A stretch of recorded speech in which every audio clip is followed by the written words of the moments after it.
Greetings from Florida. The warmth of being home is a reminder why I've chosen public service. From joining the United States Navy and serving in Iraq, to representing the people in the U.S. Congress, and now serving as governor of Florida. And it reminds me why I decided to run for president, to fight for those who have been forgotten in this country. This is America's time for choosing. We can choose to allow a border invasion, or we can choose to stop it. We can choose reckless borrowing and spending, or we can choose to limit government and lower inflation. We can choose political indoctrination, or we can choose classical education.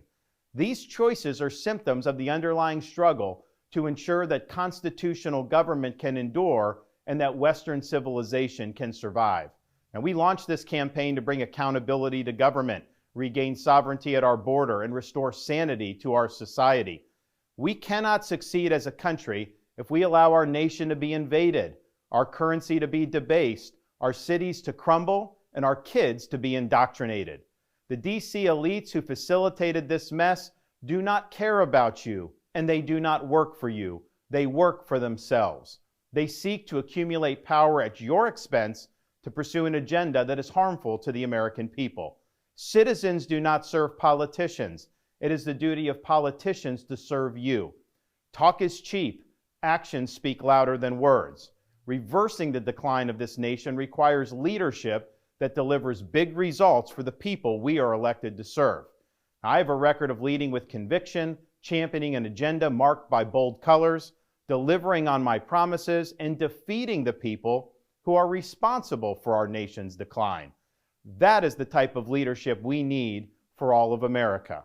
Now, over the past many months, Casey and I have traveled across the country to deliver a message of hope that decline is a choice and that we can, in fact, succeed again as a nation. Nobody worked harder, and we left it all out on the field. Now, following our second place finish in Iowa, we've prayed and deliberated on the way forward. If there was anything I could do to produce a favorable outcome, more campaign stops, more interviews, I would do it. But I can't ask our supporters to volunteer their time and donate their resources if we don't have a clear path to victory. Accordingly, I am today suspending my campaign. I'm proud to have delivered on 100% of my promises, and I will not stop now. It's clear to me that a majority of Republican primary voters want to give Donald Trump another chance. They watch his presidency get stymied by relentless resistance, and they see Democrats using lawfare this day to attack him. Well, I've had disagreements with Donald Trump, such as on the coronavirus pandemic and his elevation of Anthony Fauci. Trump is superior to the current incumbent, Joe Biden. That is clear. I signed a pledge to support the Republican nominee, and I will honor that pledge. He has my endorsement because we can't go back to the old Republican guard of yesteryear, a repackaged form of warmed-over corporatism that Nikki Haley represents. The days of putting Americans last, of kowtowing to large corporations, of caving to woke ideology are over.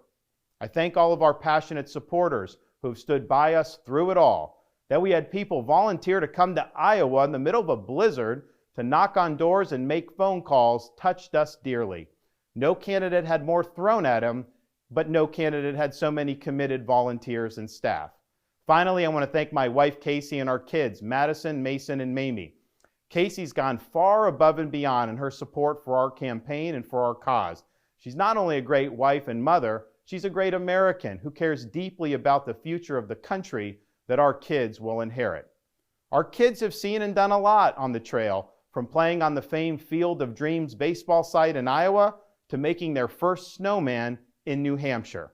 They are one of the reasons we fight so hard for what we believe in. Winston Churchill once remarked that success is not final, failure is not fatal, it is the courage to continue that counts. While this campaign has ended, the mission continues. Down here in Florida, we will continue to show the country how to lead. Thank you, and God bless.